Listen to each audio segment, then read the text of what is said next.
Welcome into another edition of That's Deep.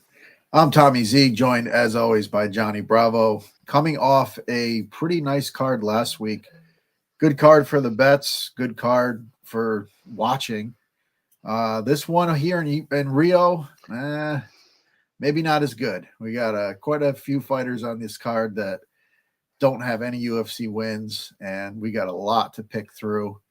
But that's what we do. So, Johnny, how you feeling coming into this one? And Feeling great.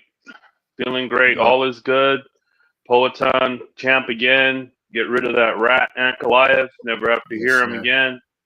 And yeah, we're into this. This is a pretty terrible card. So Yep. besides probably 2 or 3 fights. So Yeah, it's gonna be a lot to pick through, and probably not a lot of bets to be had, but we'll figure it out as we go. So let's jump right into it. Our first fight on the card is there we go. In the bantamweight division, we got Luan Lacerda taking on Simon Oliveira, and these are two guys that I don't have a lot of confidence in. I don't think either one of them has a UFC win. I could be mistaken, but two guys that so far, they haven't shown us a ton on this level. And yeah, I mean, what are your thoughts here? yeah, this is a pretty rough one to start the card off. I mean, Lacerda, hasn't had a win. Simon Oliveira, looks pretty frail, and durability is a big question. I guess he has some decent striking and to go along with that, but overall, just doesn't look very good. Um, yeah, and then Oliveira, and then Lacerda. What does he do good? I really don't know. Pretty much got ran over in the UFC. Just hasn't really looked good at all. I guess the striking is decent. I really don't know where to go with this one. I really don't have a strong lean or anything. This is pretty much a straight pass for me. I have no real opinion on this one. Hard to get a good read on this fight. I guess Lacerda I would favor him to win probably, but how can you have confidence laying juice on this guy? I can't, and I don't really want to Yeah, bet Simon Oliveira either because he's pretty. Yeah, both these one of these guys are going to get a win. So yeah, yeah. I same way, man. I don't really have a strong take on either guy. I think anybody could win, I suppose. But I don't know. I feel like in my brain, I think Lacerda is the side. I that's how I thought about it originally, but yeah, just not a lot of confidence. So for the purposes of making a pick, it's Lacerda for me. But yeah, I don't think I'm going to do too much with this one. We'll just watch it and see. Maybe we get a good live spot. Maybe there's something that we see live, and we can jump on it. But yeah, other than that, it's going to be a pass for me as well. yeah, it's a rough one. Rough start. Yeah. Our next fight is not getting too much better here, but a little bit more competitive, a little bit more. We know a little bit about both fighters. Women's strawweight bout. We got Karolina Kowalkiewicz taking on Julia Palastri, and I was kind of shocked to see Kowalkiewicz because I had in my head that she had retired and she was done, but um, I guess they're never really done. But yeah, Palastri is the favorite here. She's looked solid in the UFC. Kowalkiewicz has had, a ton of fights. She's fought champions, and she's had some good moments in the UFC. She's got some decent striking. She's pretty tough, pretty durable. But at this point in her career, she's getting up there in age, and who knows how much longer we're going to see her. But what are your thoughts here? Yeah, this one, low level women's MMA. I was kind of high on Palastri coming into the UFC. I thought, she had some decent skills. And then her debut in the Knudsen fight was, it was a decent showing, but then she comes back with a split decision win against Corey McKenna, where, I would have thought she would have absolutely destroyed Corey McKenna. Yeah. But, I mean, ends up fighting a close fight to a split. You don't really like to see that. Last fight fought Loopy. I mean, Loopy's Loopy, and, she did what she had to do. Didn't really look too impressive there either. But, she's coming in against Koltakevich. I mean, haven't seen her in a while. 40 years old.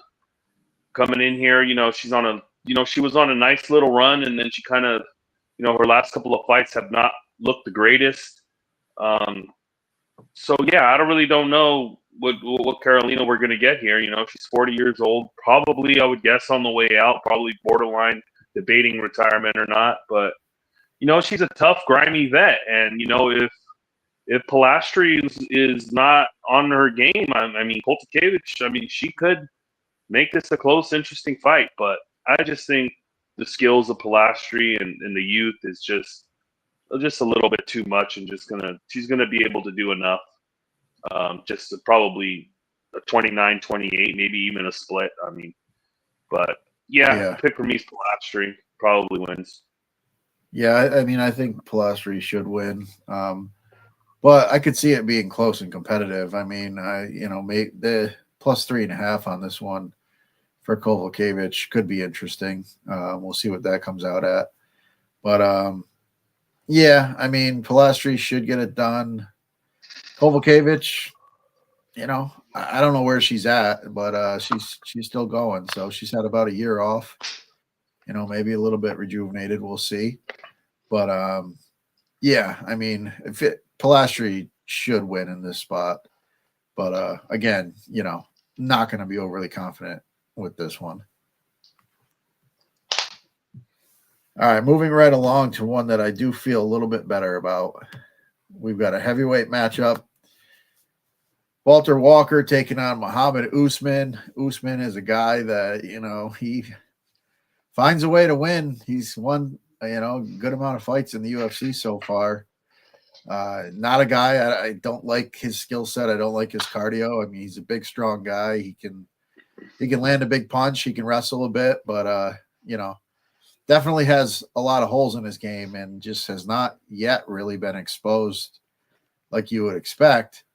Taking on Walter Walker, who, debut in the UFC was pretty pathetic. And since then, just heel hooks everybody. So great opportunity for a heel hook here. But he said on the Show Me the Money podcast that he's not gonna go for a heel hook. I don't know how true that is, but what are your thoughts on this one? Yeah, this is kind of I don't know. I mean, Walter Walker, I mean, can he do it again? I mean, 3 straight heel hooks. I mean, I don't think we've ever seen that ever before. I mean, pretty hard to do. I mean, not many people pretty much land that submission, but this guy is kind of seemed to have mastered it. I mean, he's kind of, perfected that, and like you said, in his first fight against Breshki, I mean, the striking looked like shit. The wrestling was not very good. I mean, he couldn't even hold down Breshki, which, I mean, is a terrible look because that guy absolutely sucks. And, yeah, it wasn't a great look. And, he's getting all these quick heel hooks. And how is he going to react if somebody pushes him deeper into a fight? I'm not too sure.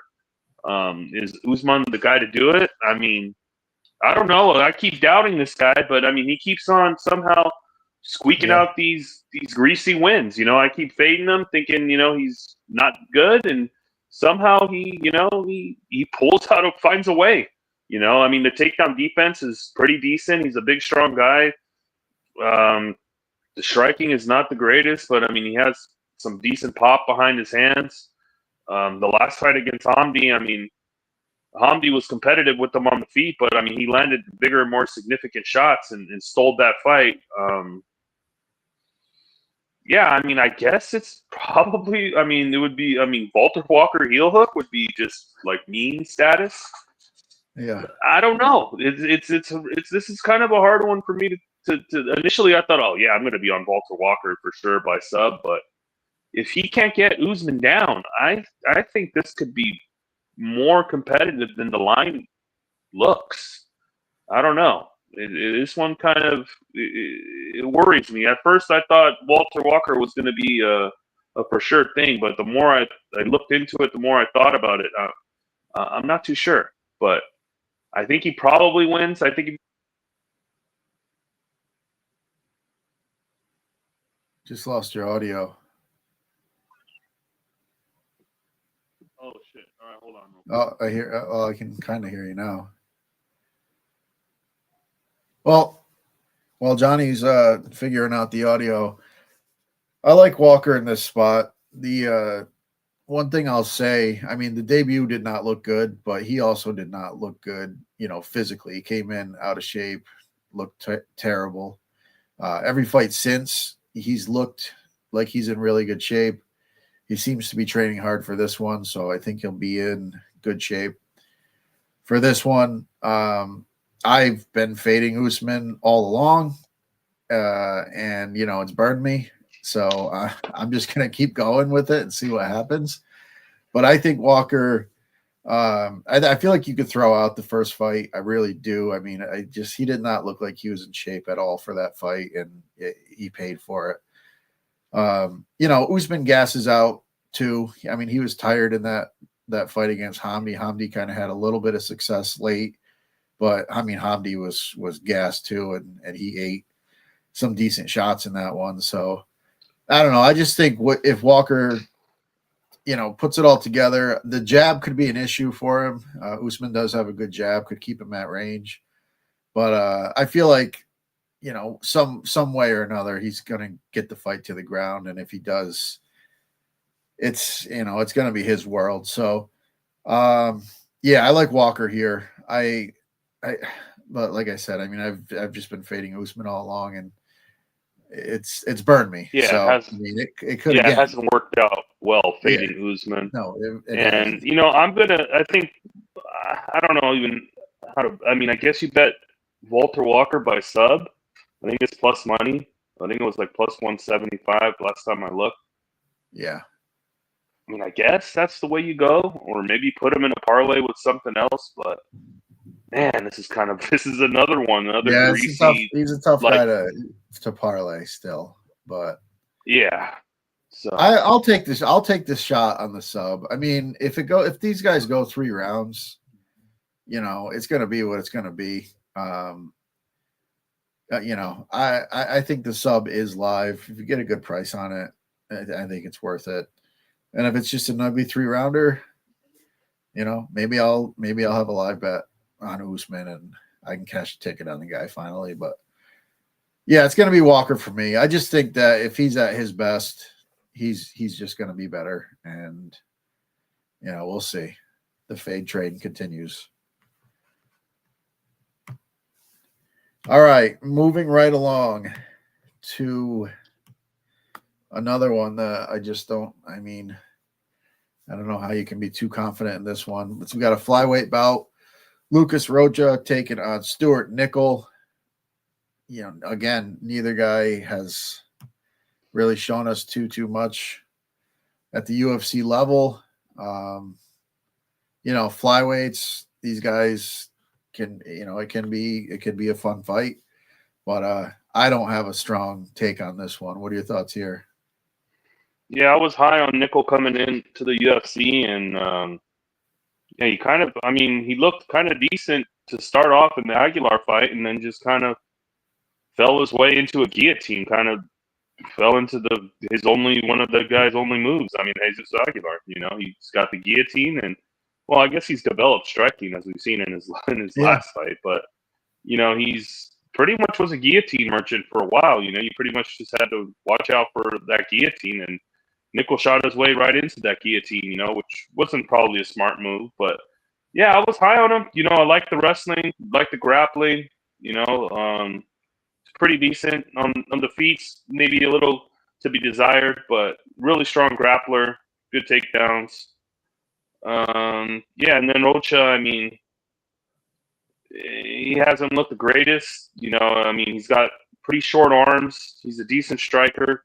He can be taken down and held down, which I think is probably going to be a concern here for him because Nickel probably is able to get takedowns whenever he wants. But I think Rocha is the better striker, so if he could stuff takedowns and keep it on the feet, he's probably at an advantage. But I'm going to lean Nichols able to get some takedowns here, get his back, and maybe find a sub, or just be able to control him for 2 of the 3 rounds. So yeah, I like Nickel. I like Nickel decent amount. I might get to a bet here. Yeah, and I mean the one thing about Nickel, I mean, yeah, he did end up getting subbed in that fight, but Jesus Aguilar, he's shown to be better than I thought he was. I mean, like you said, he was kind of just like a guillotine merchant and didn't seem like he had a whole lot of other skills, but he has shown to be, he's capable on the feet. He doesn't have power, but he does have a knockout win. And so he's got enough power to knock somebody out. And yeah, I think you're right. You got to just kind of go with the grappling and hope that Nickel gets on top, and that's the path. So I'll be there with you.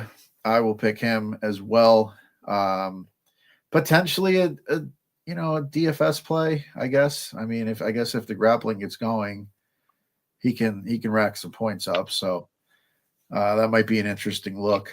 But yeah, again, tough to be really too confident in either one of these guys. And maybe again we look at it live and hopefully we can find something. But yeah, that'll be Nickel for me.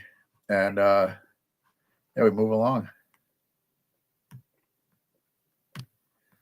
Our next fight is in the women's bantamweight division. We got Bia Mosqueda taking on Irina Alekseeva. Alekseeva, they call her a Russian Ronda, but she's really not much of a grappler. She's got judo, but more of just a heavy-handed striker. Mosqueda, on the other hand, is a very high-level BJJ practitioner. She's got some wins on the BJJ mats over some high-level fighters. I believe she submitted Mackenzie Dern. And, she's new to the MMA game. So far, she's got the job done. She's here making her debut against somebody who, can be grappled. But yeah, Alekseeva, I mean, she's got that power early. She throws heavy. She throws wild. Her cardio's, not very good. Her game plan generally not the greatest. But again, debuting fighter, primarily a grappler. We've seen this go bad before. What are your thoughts here? Yeah, this is an interesting one to me because watching Beatrice on tape, it's like she's pretty much has no striking. The wrestling is not very good, but if she grabs a hold of you and latches on, I mean, she pretty much locks in a submission pretty much instantly. So it's kind of hard to read. We've seen these BJJ, practitioners come in here and, they've laid duds. It hasn't been the greatest of results because they don't have a well-rounded game. And, if somebody can stuff takedowns, they can give them real problems, and yeah, her striking is just so bad on the feet. It's terrible. But, I mean, she's a pretty big girl. I mean, she's at American Top Team. She's training with Kayla and those girls. So she's got good training partners. I just think if she gets it down once, I mean, it's probably over. Yeah. Because, I mean, Alekseeva, like you said, I mean, the striking, she's got decent pop in her hands. The striking and techniques are pretty wild. Doesn't have the greatest, fight IQ. But, I mean, she's kind of a tough girl, and she's got the judo throws, but I don't think she'd want to take her down here or have this on the mats pretty much lava to her. So, I mean, I guess if she can, I mean, we've seen where these fighters kind of, if maybe she gasses, if she can't get takedown, it's like a lot of unknowns here. And, like last week, Hardy was minus 800, but we kind of know a little bit more about Hardy. And now this girl's coming in here making her debut and she's minus 650 now. It's like, yeah. it's tough, you know. I mean, I guess you go the sub. The sub is like -110. I mean, I guess that'll be a way to look, because I think if she wins, she's probably gonna get her down, get her back, and probably tap her pretty easily if she gets it down there. So Yeah. I guess the pick for me is Bia by sub, but debuting fighter with no other skills other than BJJ. It's -650. I mean, Right. yeah. Yeah, you can't bet the money line. You can't parlay her either. I mean, that line's so big, it's not going to do much for you in a parlay. The sub is the way to bet it. If you're getting close to even money, -110, I don't mind that at all. I mean, I don't mind putting that in a parlay, just trying to get something, trying to get a good number. But yeah, I mean, if she struggles to get the fight down and she gets hit hard and it gets ugly, Alex Skiba is extremely live in this fight. So yeah, I mean, I like the sub. I think that's the way to go. But again, we'll know pretty quick. I think we'll know, when that first round, we'll have a really good gauge after 3 or 4 minutes. Does she have a shot to get the fight to the ground? And if not, I mean, I might, have an Alex Skiba bet. But if she shows any ability to get the fight to the ground, I think we probably know the result. It's going to end in a sub. So that's the way I'm looking at it. I'll bet the sub, maybe put that in a parlay and, go from there. But not going to get too exposed to this one. We've seen it go bad just too many times.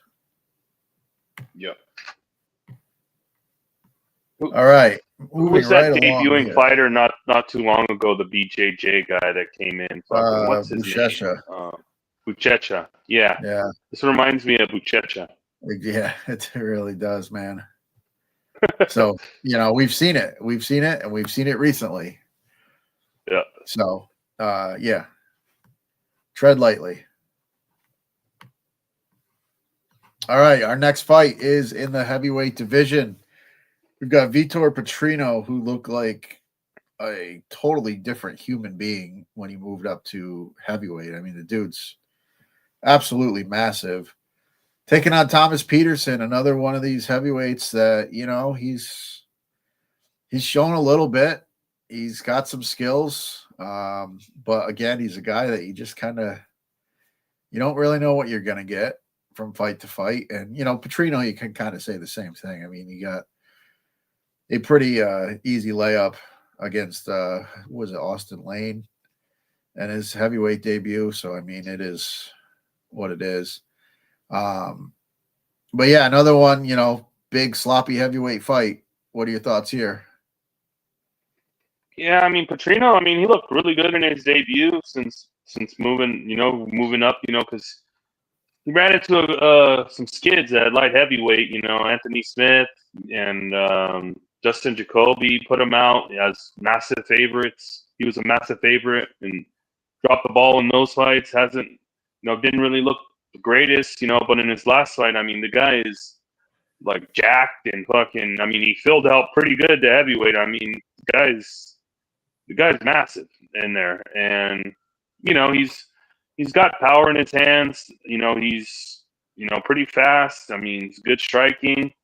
And he's been a lot lately. He's been going to that grappling a lot recently. He's been implementing the grappling game, and it's worked out for him some. He's pretty decent on the mat.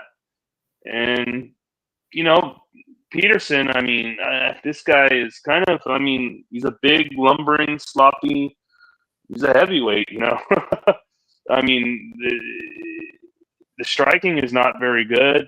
And I don't even know, I mean, he's supposed to be a wrestler, but I don't even know if the wrestling is that good. I mean, he couldn't take down, I think it was Usman, right?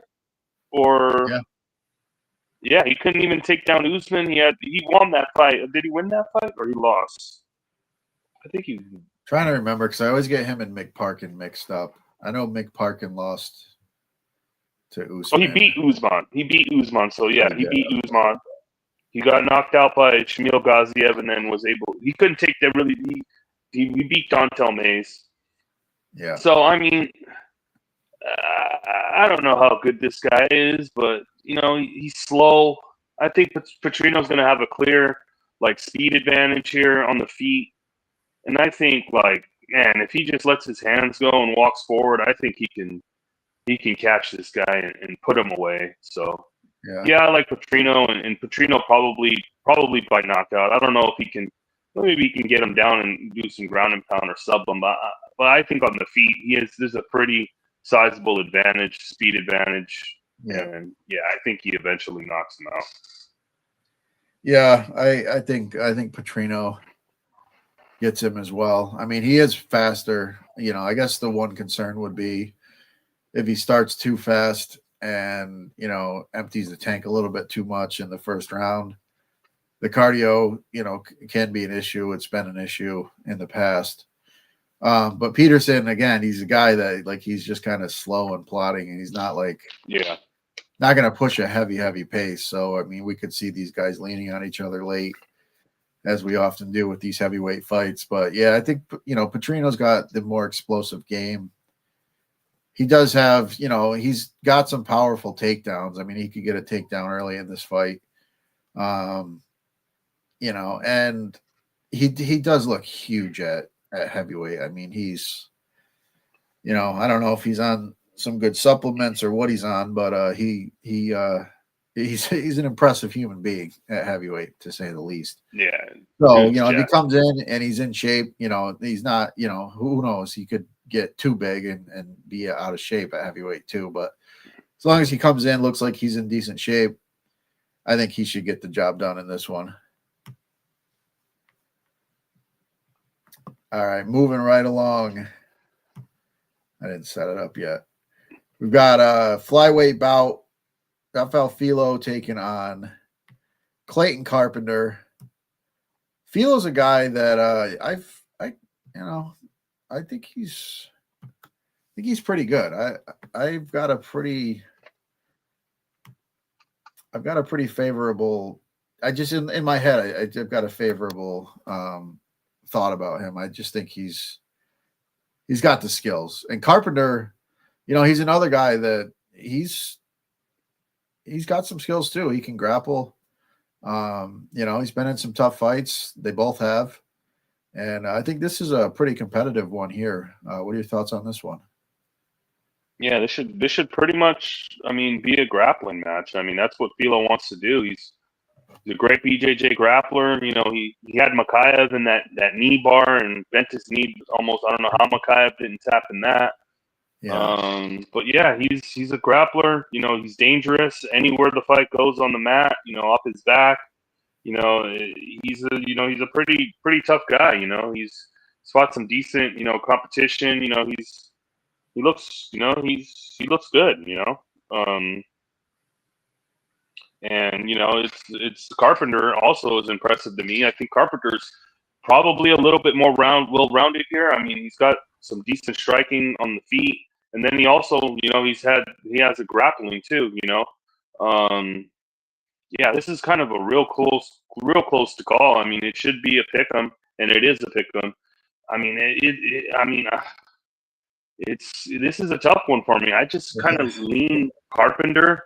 Because the striking is a little bit better, a little bit more cleaner and crisper on the feet, and Filo's striking is not the greatest and not the prettiest. But yeah, he's always dangerous to lock something up or roll for a leg or just find his way to the back, and he's tough. He's a tough out, good grappler. So yeah, I'm gonna lean Carpenter here just being a little bit more well-rounded and able to maybe piece him up on the feet a little bit and maybe, get on top. And, Filo's cardio has been isn't the greatest. He doesn't have the greatest cardio. He's probably got 8 minutes. So I've seen him kind of taper off in fights. So I just think Carpenter is just a little bit better. And, yeah, I'm going to side with Carpenter here. Yeah, that's kind of the differentiator for me is I do think Carpenter does have that cardio edge, and he is a good grappler, and Philo can put him in some bad spots, and Philo could find a sub. But yeah, I mean, I think he's good enough on the ground to keep himself safe. He's also good if he gets on top. He can land some damage, and I think it's going to be a pretty close fight, back and forth. So I kind of lean Carpenter just for the cardio with a little bit of striking edge. Yeah, I'm right there with you. It's a close one. Uh, you know, it is in Brazil, so the scorecards could be a little sketchy, but yeah, I think Carpenter's got a shot here. All right, moving right along. We got a featherweight bout. Lucas Almeida takes on Michael Aswell. Almeida is a guy that every time I see him on the card, I think I think of him as being good in my head, and then I am like, no, yeah, he's not. He's not. I always, for some reason, I overrate him, and then I look at him and I'm like, okay, he's not what I thought. But Michael Aswell, on the other hand, I don't know. I mean, I don't think he's great either. So yeah, this is another one that I am not too excited about. What are your thoughts here? Yeah, this is an interesting one. Like you said, I kind of overrated. I've backed Almeida before, and he has got me home before, but I mean it's just not all that good. I mean he's a decent striker. He's low volume, counter puncher, has decent power. Cardio isn't the greatest, and he's kind of a little frail. I don't know. It seems to me like, it's just he has a lot of power. The striking is decent, just low volume counter striker. And as well, it's kind of the opposite. He has no power and has a lot of volume. So, I mean, yeah, I don't know how good this guy is. I mean, the Balaji fight. I mean, I guess he came in and made a good showing of himself, but there's just other instances where it just doesn't look all that great, But the volume is there. He throws a lot of output. He's got good cardio. He's throws punches in bunches, but not very much power. Not a lot of finishing potential, I don't think. But Almeida, I mean, the chin has been cracked before. Not the greatest durability, so I mean, that you never know. I don't know. I'm going to lean with Almeida here, just landing the more powerful shots, and being in Brazil probably gets a favorable scorecard. So I'm going to take Almeida, but this is another one where it's like you don't feel great about it. You know what I mean? Yeah, it's exactly. Yeah, I mean, I'm going to roll with Almeida too for the same reason. I mean, it is in Brazil. He's a Brazilian fighter. Could easily get a rogue scorecard or two. So, and he's kind of explosive. He does have some skills. I don't know. Maybe it's fight IQ. Maybe it's cardio. He just hasn't always put it all together. But I think in this matchup, I think he can find a way to get his hand raised. So I'm going to roll with him as well. And yeah, we'll see what happens.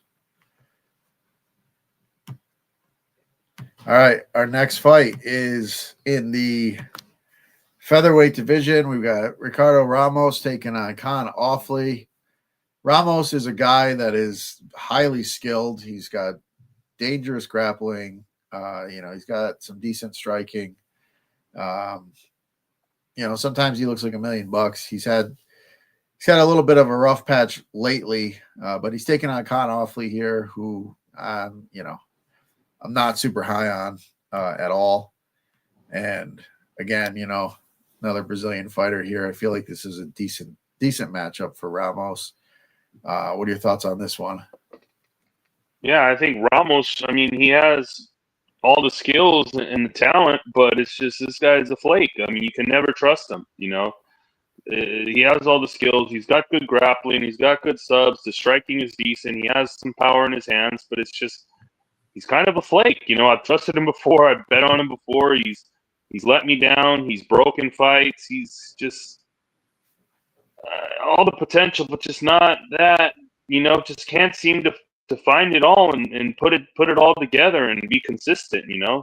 The super inconsistent guy, not very trustworthy. He's the favorite here, and probably rightfully so. Con Offley, not the greatest of skills. In his last fight, I guess he showed out. He had a decent performance against Naimov. I guess he made it kind of scrappy in that fight. Little greasy or grimy or whatever. But he did get starched by Myron Santos. I think Myron Santos is pretty good and has some good power. Was able to put him out, and yeah, I wasn't really. He was on Tough, and I wasn't too impressed with him on Tough. But he got the job done and got to the finale. So hey, it is what it is. And I want to pick Ramos, but I don't like the money line. What is he like? -185, -190. Yeah. It's not. I don't even feel comfortable putting him in a parlay and I don't feel comfortable in betting the dog because I don't think he's that good.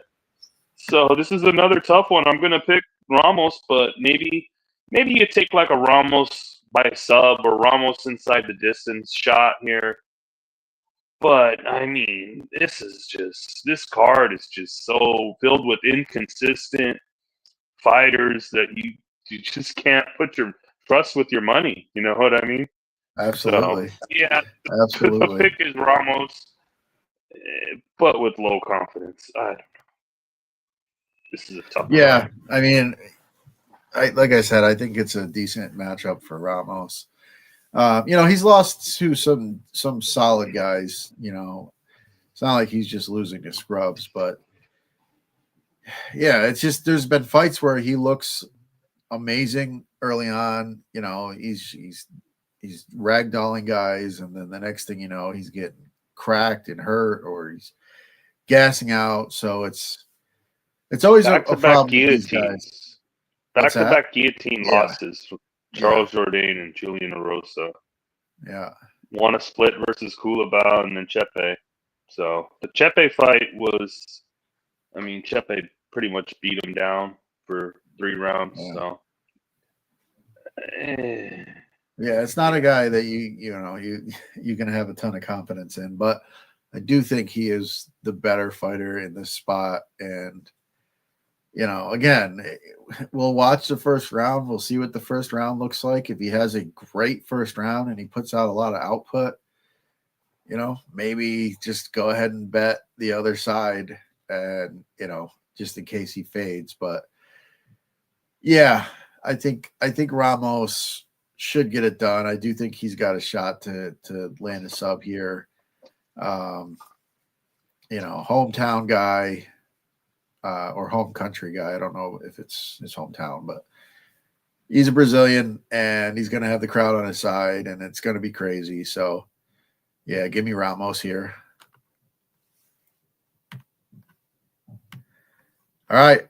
Next fight is another heavyweight fight against 2 guys that, have not been overly impressive. We got Jonathan Diniz taking on Mario Pinto. Diniz is a kickboxer. He's got he's got good kickboxing. His takedown defense isn't the greatest.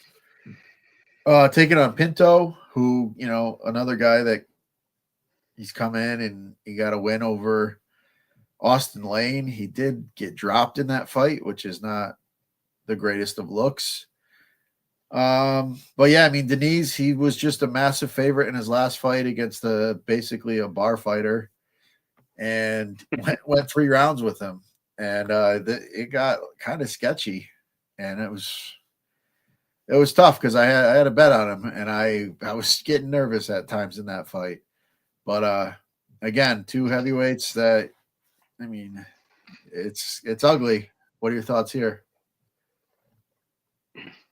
Yeah, this another ugly one. To Denise, not the greatest performance against Alvin Hines. Well, I mean, he beat him down in the first 2 rounds, and then kind of gassed in that third round, and was getting pieced up a little bit in that one. But it comes to find out that Haynes was on every supplement that was invented, so That's true. maybe that's why he couldn't really put him away.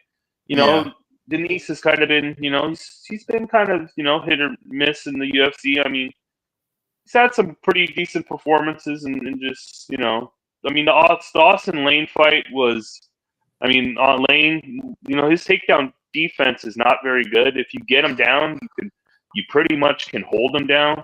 I mean, there's no get up game. There's pretty much no grappling. So, I mean, Austin Lane was able to take him down and control him for 5 minutes, almost nearly that first round. But once it was back on the feet, he was able to find that kill shot.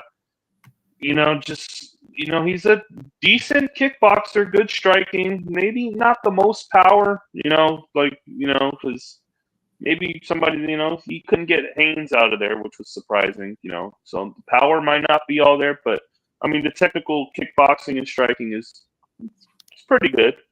And, with Pinto, I mean, Pinto coming in here, kind of a hype prospect, and, coming from the Contender Series, had a good knockout. Then he comes in against Lane, like you said, not the greatest showing. He gets the job done just because Austin Lane is just trash and has no chin. But, like you said, he got rocked, and there was moments in that first round where it was kind of concerning. I had a bet on Pinto by knockout, and it was concerning at times, Yeah. So this is a tough one for me. I don't know. I think Denise can probably just school him in the kickboxing and just be the more slicker striker. But Pinto does have that power, and he could always catch Denise. I mean, it's heavyweight, but I just think Denise is just able to just outbox him and out kickbox him and just outmove him and, just probably win a decision. I don't know if I see a knockout here. I don't know. I'm not sure. But, yeah, I like Denise here. But, hey, it's heavyweight. Anybody can land and put somebody away. I do think there is potential for him to land a knockout, just because, I mean, I know Austin Lane's a big dude and he's got some power, but Denise technical striking, if he can just put a nice little combination together, I mean, I don't see a reason why he couldn't drop Pinto as well.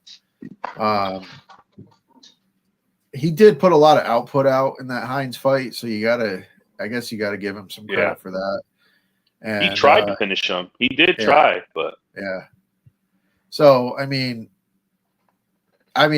looked at it as from a negative perspective because I had a bet on him. I think inside the distance, or probably, but it was a knockout bet. So I was, pretty frustrated watching it. So that's kind of what's stuck in my head.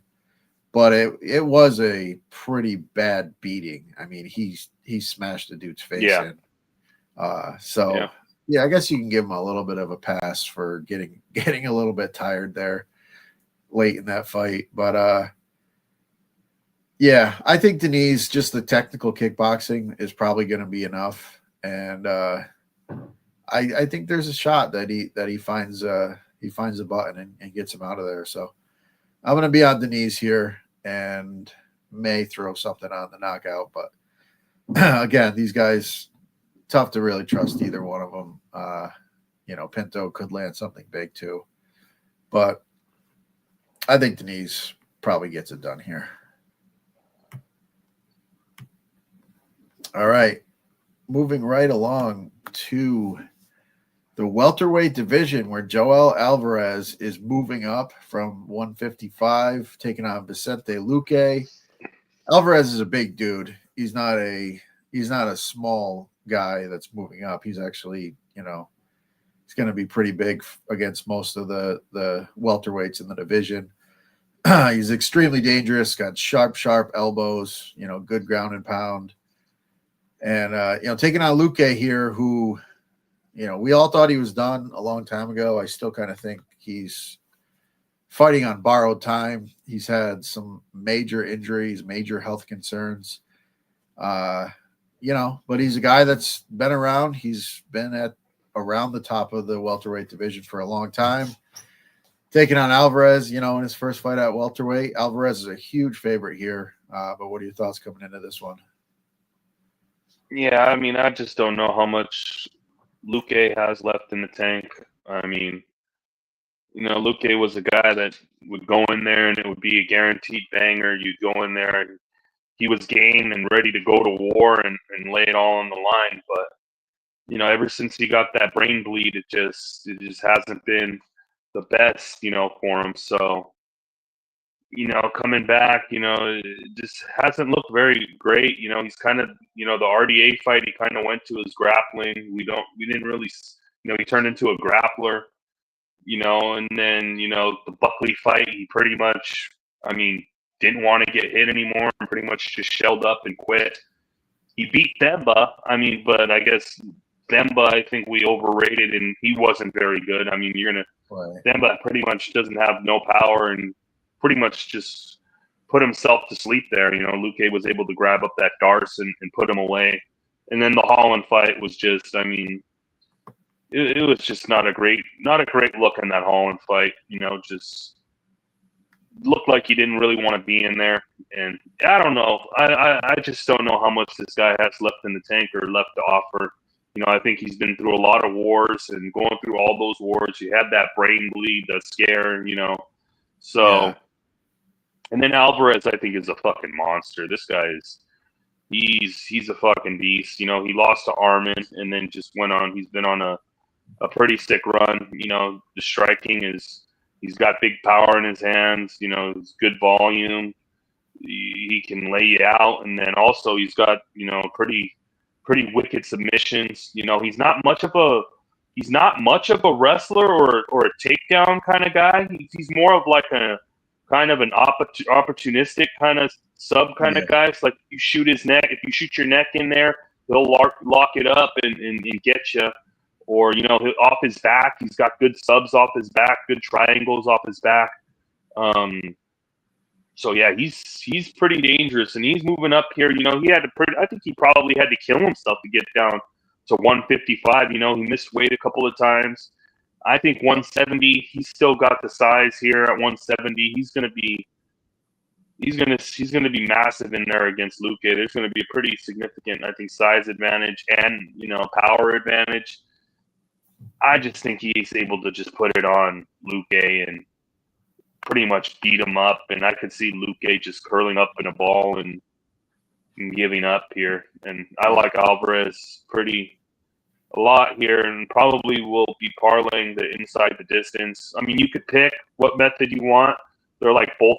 I think the knockouts plus 140, the subs plus 170. The inside the distance is like minus like 230. So that's a way I might want to try to attack it there as a parlay piece. Put it with something you like, something else. But yeah, I think it's Alvarez, and I think he finishes him. Yeah, I agree, man. I think this might be it for Luque. Retire in Brazil after this fight. I just don't know what he's got left to fight for. He's had all the issues. He's looked. We literally have seen him just look like he didn't want to fight on a couple of occasions, and that's not what you expect from a guy like Luque. But when you're a guy that's gone through all those wars, at some point, like your body just can't take it anymore. And I think we're seeing that. And Alvarez is so explosive, and he lands vicious elbows, cuts guys up. I expect to see something similar here. And like you said, he's not a wrestler. He doesn't take anybody down. But when the fight's on the ground, he's so dangerous to land a submission. So if the fight gets to the ground for any reason, he's live for a sub. I think he probably TKOs him. I just beats him up, hurts him, drops him, gets on top, and just rains down elbows. But yeah, I don't think this fight's going to look good. If you're a Luque fan, it's going to be a tough watch, I feel like. And as a fan of Luke, I've been a fan of that guy for a long time. I kind of hope this is it. Like, just if it goes the way I expect it to go, just move on. I'm sure he's got a BJJ gym and do something like that. Just be a coach and he's got to stop at some point.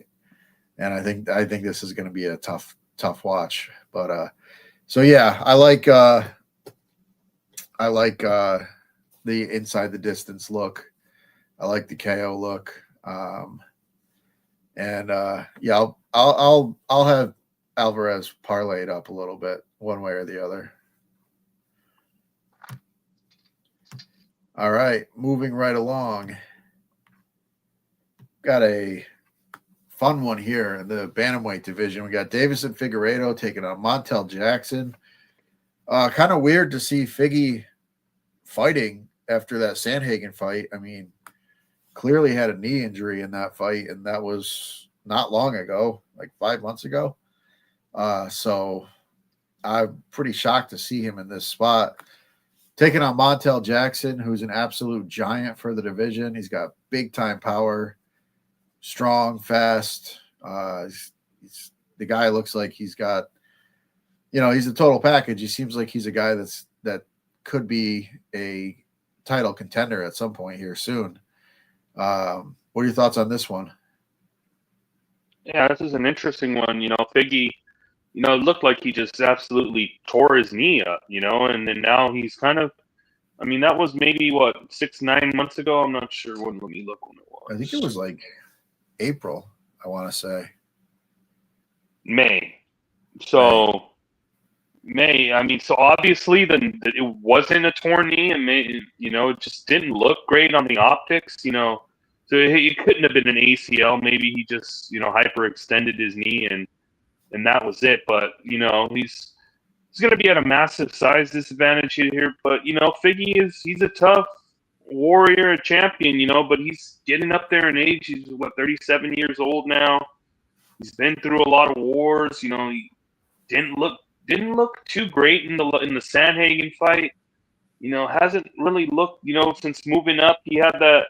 The Cheeto fight. He looked pretty good in the Cheeto fight, but it's just Cheeto doesn't throw any volume. Peter Yan absolutely destroyed Figgy. I'm not so sure how much Figgy's got left in the tank, but he has all the skills. He's got the grappling. He's a total package. He's a champion. You can't really knock him. It's just I'm not sure. I'm not so sure how much he has left. And he's moving up here. And this guy Montel is an absolute giant. There's going to be a massive size discrepancy here. This dude hits like a truck. He drops. Anybody he fights. He drops them in every single fight. You know what I mean? It's big power, low volume though, not the highest of output, but he really doesn't need it if he's hitting you with those shots. They said he has the same glove size as I heard Brock Lesnar or something like that. Dude has big, massive fucking hammers his hands. But this is also, you're traveling over here to Brazil. So it's also, this could be, how are you going to accumulate to being outside of the States? You know what I mean? It's not the greatest. It didn't go too well for him in Abu Dhabi when he fought over there. He lost. Who did he lose to over there? Let me look. Brett Johns he lost to. So when he fought over there, so that wasn't the greatest of looks there. But he's been on a crazy run. Hasn't been the greatest competitions. Ronnie Yaya, JP Baez, Jesse Strader, Julio Arce. He's on, but Arce, yeah, he was decent, but he's kind of a little over the hill. But the Damon Blackshear knockout was something that was pretty fucking nuts. He just hit him with a 1-2 bang and absolutely just put his lights out. The Daniel Marcos fight, that was pretty fucking impressive. What he was able to just beat up Daniel Marcos pretty much Marcos for 3 rounds. And a Marcos good win. is a tough out. He's a good striker. And he kind of just was able to just piece them up, land the big power shots, and win, cruise to an easy win there. So I I don't know how much Figgy has left in the tank, but Montel Jackson minus 300 against the former champion. I don't know if I can really get there. Maybe put him in a parlay. I don't know if he knocks out Figgy. I'm not sure. Figgy's kind of tough and durable on the feet, but Montel Yeah. just has that game-changing power. I'm going to pick Montel to win, but this also could be another good live betting opportunity if you see Figgy show some life. It may be a live betting opportunity to get in on Figgy, but I just think Montel is on a nice little streak right here, and I think the power and the size will be a big differentiator here. Tough to overcome the power and size. You mentioned the Brett Johns fight. Like, if Figgy comes out with a strong wrestling game plan, that's going to be how he gets into this fight. I mean, Jackson's a big dude, and he's tough to control, but when he has lost, it has been to guys that can, take him down and kind of nullify him a little bit. And that's what Brett Johns did. I mean, Brett Johns really didn't do anything in that fight. He just kind of nullified him, which was frustrating because I was on him in that fight. And I was just like, just get to your feet, and you'll knock this dude out. And he just kept getting grounded. And that was a while ago. That was like COVID times. I think that was 2020, 2021. So obviously a lot has changed since then. But Figgy does have a path to, keep himself safe and in this fight with the grappling, because he does have a strong grappling game. But I just think, Montel's just too big, and he does have good power. I mean, Figgy's extremely durable. He's never been knocked out. I think he's been TKO'd because of an eye injury, if I'm remembering that correctly. But he's not a guy that just gets flatlined, and he's extremely durable. But I do worry. I mean, Sandhagen put a lot of damage on him in that fight. He was hurting him with knees. He was hurting him with the kicks. Sandhagen was putting on a pretty good clinic in that fight. And, there was some kind of a knee injury. I don't know what it was. Obviously, couldn't have needed surgery or anything like that, but it's still kind of concerning because it looked bad on the night. So, I don't know. I don't know if he is fully healthy, but coming off a fight where he took a lot of damage, the Petr Yan fight, he took a good amount of damage in that fight too. So, and he's getting up there in age, size difference. I feel like this is a Montel Jackson win. Maybe I kind of maybe look at the overs because Figgy is so durable. But yeah, I think Montel finds a way to get it done, and it wouldn't shock me if he landed a big kill shot. But I would lean that the fight goes a little bit deeper. Yeah, same. All right. Oh, I didn't set up the screen, so let me get the screen set up here.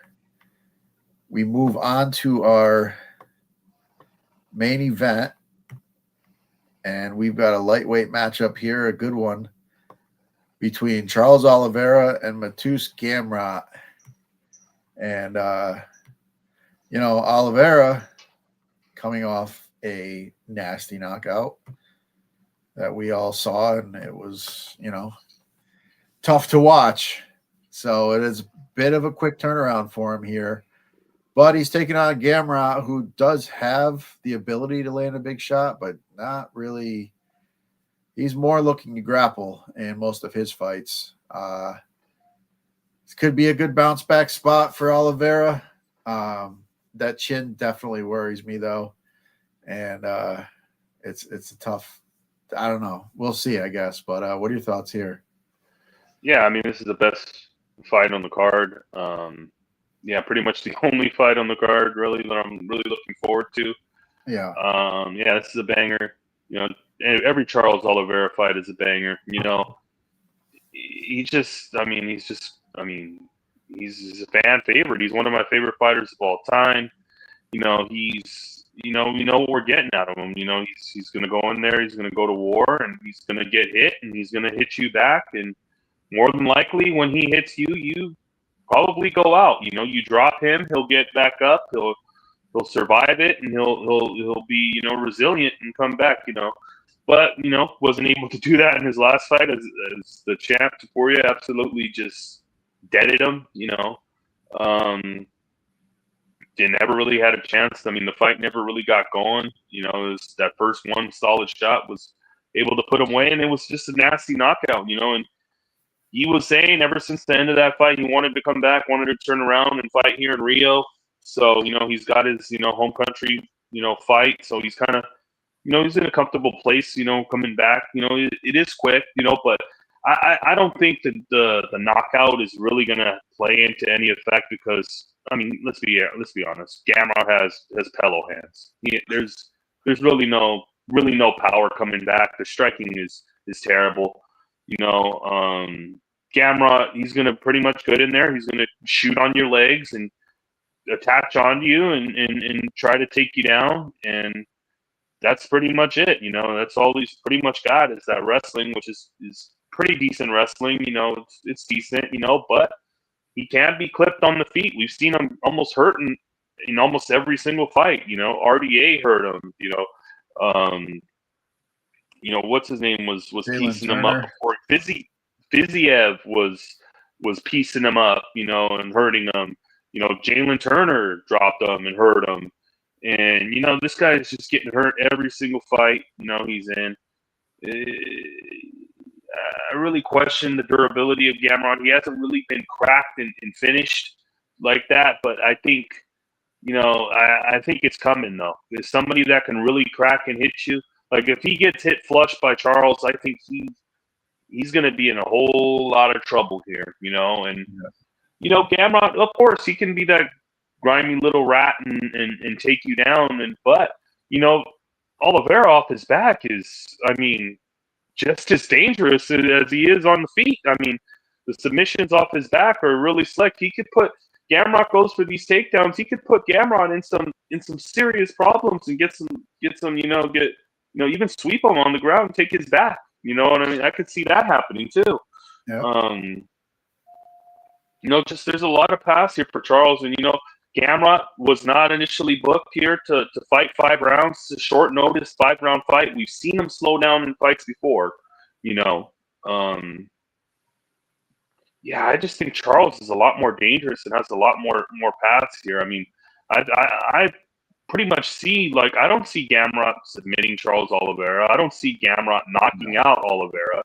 I think Gamrot's only path is to get takedowns for probably 3 rounds and hold them down. But I mean, anytime this is on the feed, this guy is pretty much in danger, I think. So yeah, you know, I just think Oliveira just has way too many more weapons, way too many things in his advantage. He's known this fight. He's been training. You know, he's been in the gym. You know, he's ready to go, I think. You know, he wants to get back and get into another big fight. Probably get into a BMF shot with Holloway if he wins this. So, I mean, I think he's motivated. I think he's locked in. He's ready to go. Anytime people doubted Charles Oliveira, he always seems to prove people wrong. So, yeah, I think all the value here is on the Charles side as a dog. I mean, I don't know how Charles is a dog. And, yeah, this is, like, going to be a pretty significant bet for me. I love Charles here. Yeah, I agree, man. I feel I feel like he's got the advantage everywhere because even like if he does get taken down, and we saw in the Sarukian fight, like Charles had a near finish on Sarukian in the first round. He had him in a deep darce in the 3rd round. So, you know, you keep taking him down for 5 rounds. Good luck. I mean, you're going to end up in a bad spot at some point. And where they're at right now, I think Sarukian is a better fighter than Gamrot. No, I have not really been overly impressed with Gamrot for most of his run. I bet against him quite a few times. I cashed the Dan Hooker as a dog against him because really, when it comes down to it, he just wants to take guys down, and he doesn't really do a lot of damage when he's on the ground. And when it's on the feet, especially in the second, third, and in this case, fourth and fifth rounds, he looks a little bit tired. He looks a little bit, gun shy. He doesn't want to get hit. And, he got those desperation takedowns against Jalen Turner. I still think, you could argue Jalen Turner won that fight. He landed big damage on him. So, yeah, just not super high on Gamrot. Benel Dariush kind of schooled him, and we saw what Charles did to Benel, and I just think Charles. I mean, overall, I just think he's the better fighter. And the one concern I would have is that maybe not such a big shot might put him down coming off that knockout, but we've seen him knocked out, we've seen him cracked in the past, and we've seen him hurt and wobbled, and if you don't really put him out, he's gonna bounce back and he's gonna keep fighting. And I think head and shoulders, he's better on the feet. Like his striking is much superior to Gamrot. So I could see him cracking Gamrot. It's not real even quick. Close. The striking is, I mean, it's worlds apart. And Gamrot also. I mean, Gamrot. I mean, he hasn't really been. I mean, 5-round fights. I mean, the last one was the Sarukian fight, and he hasn't been in a lot of 5-round fights. You know what I mean? So it's another thing, that cardio down the stretch. We've seen him kind of fade in fights before, so that's another thing. Yeah, and on being a short notice fight, like it's. I mean, he's always in decent shape, but it's a tough matchup, especially with a guy that fights with the pace of Charles. I mean, I think Oliveira knocks him out. I think there's great second value. Round, first or second round. Last week, Poatan at near at 2-1, basically. Yep. I felt like that's crazy value. I feel like even if you're getting even money on Charles here, I just feel like he's a far superior fighter, and I think this is tailor made for him to get a big bounce back win. And so I'm pretty high on him. I worry. I just would hate to see like some half shot freaking hurt him, because his chin's not fully recovered. But outside of that, I mean, I just don't see a path for Gamrot. So I will be invested in Charles Oliveira, as I usually am, and I think it's going to pay off. I think it's going to pay off well. Yep. All right, so that's it. We will be live for NFL football tomorrow. We've got NASCAR races all weekend. We've got the NFL, college football. So the boys will be live throughout the weekend. So tune in. NTH Sports Picks on YouTube. Sign up at nukethehouse.com and get all Kegs plays, everybody's plays in there. And we'll be live Saturday for the fights. And that's it. Johnny, if you got anything, let us know. Otherwise, we'll get out of here. No, that's it. All right. Well, we will see you this weekend. Give us a like, give us a share, and good luck. And we're out. Laters.